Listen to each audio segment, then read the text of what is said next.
Nakakalusot pa rin ang mga pogo. Sa Davao City, 8 dayuhan ang arestado. Ang detalye sa agenda report ni Edith Isidro ng Abante. 8 Chinese national ang inaresto ng NBI Region 11 dahil sa umano'y pagpatakbo ng illegal Pogo Hub sa Monte Highlands Subdivision sa Buhangin, Davao City. Ikinasang operasyon, bunsod na rin ng reklamo ng homeowners ng subdivision dahil sa mga umano'y hinalang mga aktibidad sa residential property.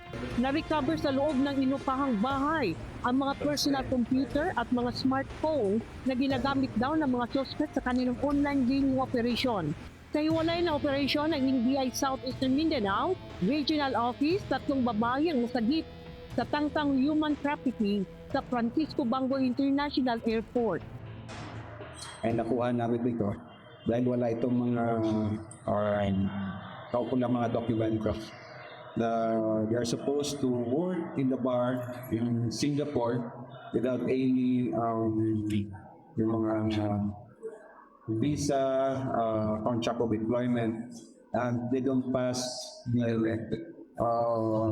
process in the DMW or Department of Migrant Workers.